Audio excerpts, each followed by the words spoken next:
कानी बहू। किशोरी लाल जी के बेटे राघव की शादी की बात जगह जगह चल रही थी, लेकिन किशोरी लाल जी को कोई लड़की पसंद ही नहीं आती थी। और उसकी एक ही वजह थी, किशोरी लाल जी का लालची होना। उनको लड़की वालों से मोटा दहेज चाहिए था और इसी चक्कर में एक दिन वो एक बहुत पैसे वाले के घर अपने बेटे का रिश्ता लेकर पहुंचे। उस आदमी का नाम था ओम प्रकाश। देखिए किशोरी लाल जी, मेरी एक ही बेटी है और मेरी सारी संपत्ति जायदाद सब कुछ मेरी बेटी नैना का ही है। पापा, नाम से लगता है बहुत खूबसूरत होगी। कितना अच्छा नाम है ना, नैना। ओ, वैसे बात तो सही है आपकी। अब इतना पैसा है, जमीन जायदाद है, इकलौती बेटी, आप भी क्या करेंगे? सब कुछ उसे ही देंगे ना। बिल्कुल ठीक पहचाना आपने। बस बेटी की शादी और सारी जायदाद उसके नाम। पापा, बिना देखे हाँ कर दीजिए ना। इतना अच्छा रिश्ता फिर कहाँ मिलेगा? माला माल हो जाएंगे हम। मैं अपनी बेटी को बुलाता हूँ। अरे नहीं नहीं नहीं नहीं, आपकी बेटी का नाम नैना है, सुनकर ही लगता है बहुत सुंदर होगी।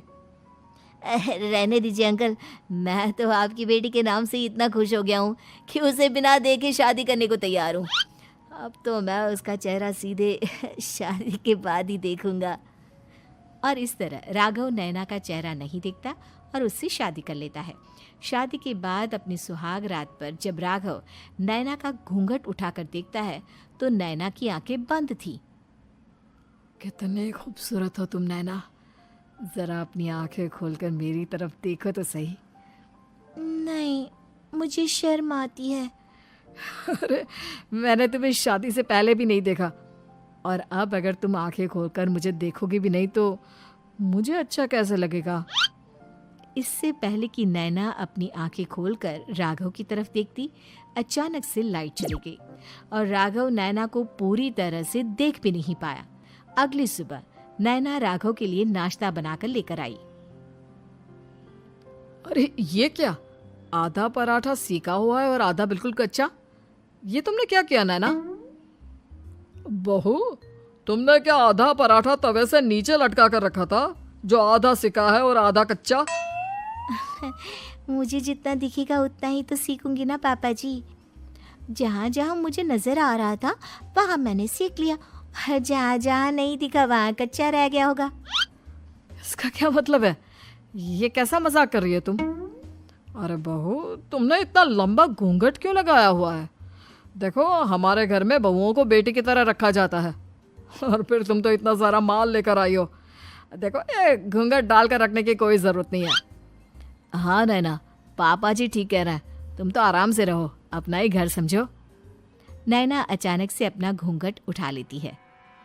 अरे ये क्या पापा, नैना की तो एक आंख फूटी हुई है। नाम से नैना, लेकिन ये तो कानी बहू निकली। मेरे साथ धोखा हुआ है, धोखा। बिना दिखाए अपनी कानी लड़की मेरे संग ब्याह दी। मुझे कानी बीवी नहीं चाहिए। मुझे अभी ओम प्रकाश जी से बात करनी पड़ेगी। आखिर उन्होंने मेरे साथ ऐसा किया क्यों? अरे, आप लोगों ने ही तो पापा से कहा था कि आप लोग शादी से पहले मुझे देखना नहीं चाहते। अब मेरे पापा पर क्यों इल्जाम लगा रहे हैं? अरे लेकिन उन्हें बताना तो चाहिए था ना कि तुम कानी हो, एक आंख से तुम्हें दिखाई नहीं देता। किशोरी लाल और राघव नाराज होकर ओम प्रकाश को अपने घर बुलाते हैं। पापा जी, ये आपने क्या किया? शादी से पहले बताया क्यों नहीं कि नैना की आंखों में परेशानी है? अरे, आप ही ने तो लड़की देखने से मना कर दिया था। और लेकिन आप बता तो सकते थे। आपको तो हमारी बेटी की प्रॉपर्टी चाहिए थी, वो भी पूरी की पूरी। अब क्या हुआ अगर उसे आधा दिखाई देता है? प्रॉपर्टी तो आपको पूरी मिल गई ना। अरे ये क्या बात हुई? मेरी शादी प्रॉपर्टी से नहीं, आपकी बेटी से हुई है। अब ये तो पहले सोचना चाहिए था, तब तो मेरी प्रॉपर्टी देखकर तुम्हारी जुबान लप लपा रही थी। लेकिन मैं कानी लड़की को अपनी बीवी बनाकर नहीं रख सकता। पापा, कुछ करिए ना आप। हाँ, करता हूँ। देखिए ओम प्रकाश जी, आप हमारे साथ ऐसा नहीं कर सकते। और तुम देखो, अगर तुमने मेरी बेटी से शादी तोड़ी ना, तो जो भी प्रॉपर्टी मैंने तुम्हें दी है वो तो पूरी की पूरी वापस ले ही लूँगा, और आधी प्रॉपर्टी तुम्हारी भी लूँगा। अरे मेरी आधी प्रॉपर्टी भला क्यों लेंगे आप? इसलिए क्योंकि मेरी बेटी को आधा नजर आता है और उसकी नज़र अभी तक तुम्हारी आधी जायदाद पर ही पड़ी है। अब तुम उसे घर से निकालोगे तो कुछ तो लेकर जाएगी ना। और अगर हम आपकी बेटी को अपने घर की बहू बनाकर रखे तो? तो तुम्हारी पूरी प्रॉपर्टी तुम्हारी ही रहेगी, और जो मैंने तुम्हें दिया है ना, उसमें से बस मैं आधा लेकर जाऊंगा। अरे लेकिन अब आप अपनी दी हुई प्रॉपर्टी में से आधी वापस क्यों लेकर जाएंगे? अगर मैं आपकी बेटी को अपनी पत्नी बनाकर रखने को तैयार हूं तो? इसलिए ताकि भविष्य में अगर तुम मेरी बेटी को धोखा दो तो उसके पास कुछ तो रहे जो पति का हो। वैसे मेरे पास तो बहुत कुछ है, लेकिन अपने पति की कोई निशानी तो उसके पास होनी चाहिए ना। अब अगर तुमने मेरी बेटी को कहानी कहा तो तुम्हें प्रॉपर्टी भी कहानी ही मिलेगी, पूरी नहीं। जमाए राजा। किशोरी लाल और राघव समझ चुके थे कि वो बुरी तरह फंस चुके हैं और अब उनके पास वहां से निकलने का कोई चारा नहीं है। अब समझ में आया ना, लालच बुरी बला होती है। एक तो तुम्हें प्रॉपर्टी मिली, ऊपर से बीवी मिली, उसमें तुम्हें नखरे भी दिखाने हैं। आए बड़े, चुपचाप बैठो दोनों। कुछ दिनों के बाद नैना राघव की कार लेकर बाजार घूमने निकलती है और जब कार लेकर वापस आती है, ये क्या? एक तरफ से मेरी गाड़ी पूरी खराब हो चुकी है।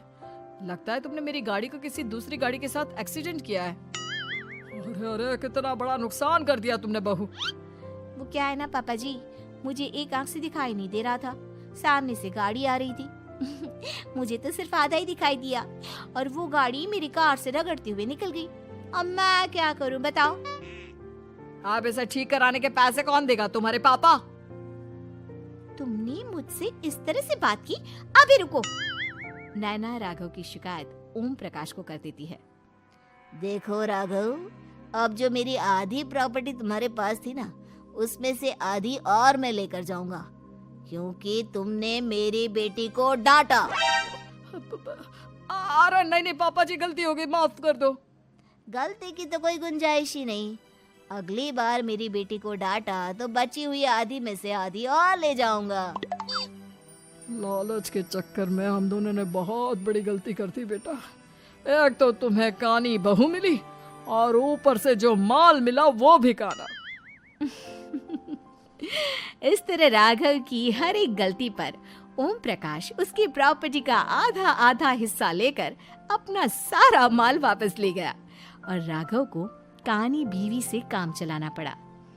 भाई लालच वाकई में बुरी बला है।